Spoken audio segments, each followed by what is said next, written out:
Now, I'd always been a troublemaker for as long as I can remember. I think by the time I was 13, I was getting into trouble with the police. I was taking drugs, smoking cannabis, I was taking ecstasy. I've been arrested for shoplifting. I've been done for burglary, for arson, criminal damage. There was something about getting into trouble that just really excited me. And the more I tried to sort myself out, the worse that I got. I was selling most drugs in most nightclubs. Those places that I wasn't selling drugs, I made sure I had people selling drugs for me in those places. I got so good at selling drugs, I got so good at doing what I was doing, that I started to get noticed by the people above me. It wasn't long before I started selling drugs for them.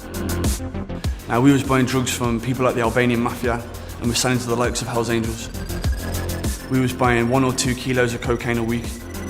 And I was looking for fulfillment in drugs, in sex, in power, in my status. The only problem is when you have a status, when you have a reputation, you've got to live up to that. And you've got to do things to make sure that people don't take that from you. The guy that I was selling drugs for, the gang leader as you might call him, he phoned me up and told me that he'd been attacked by a rival gang. And so he asked me to go to one of the safe houses and to pick up a firearm. I was nervous, very nervous about what was about to happen. But I went to this safe house and I put on a brave front, and I picked up a firearm, and I remember getting into my friend's car that day, leaving the house with the intention to kill. That day, if I'd have bumped into these guys, if we'd have found the people that we was looking for, I'd have pulled the trigger. Thankfully that day I never had to do what I thought I was going to have to do, and we didn't find anybody. And I think, if I'm honest, at that point I realised I needed help. I desperately needed help. Although I knew that I needed help, I couldn't help myself. And so slowly, over time, as I got into more and more trouble, I ended up in prison.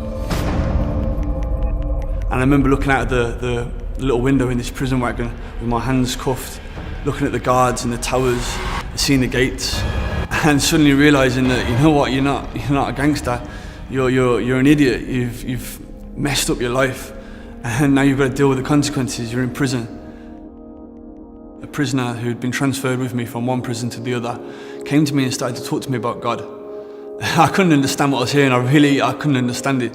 Here I was in prison with my life in danger, and this guy wanted to talk to me about God. How could God help me? How could God help me in the situation that I got myself into? It was a couple of days later that I was walking past the chapel sign-up sheet. So when you're in prison, what you do is you sign up your name to chapel, and on a Sunday a guard would come to you and they'd release you from your cell and they'd take you to the chapel. And I signed up my name to go to chapel.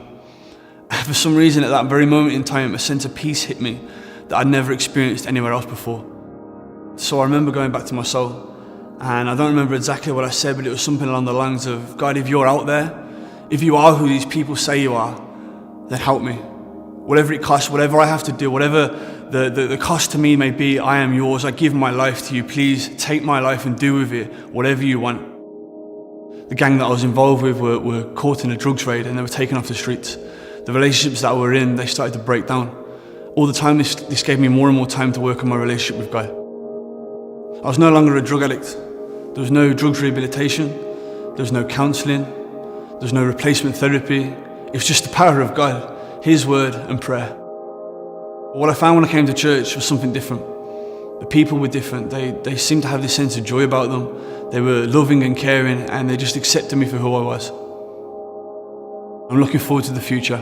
I'm not entirely sure where this journey is going to lead me, but I'm looking forward to seeing where it's going. My life has changed massively. All I want to do now is try and help people not to make the same mistakes that I made. I've been back to a prison, and I got to share a message of hope with the people that were in there. I'm working with a local youth group, trying to encourage those kids not to make the same mistakes that I made.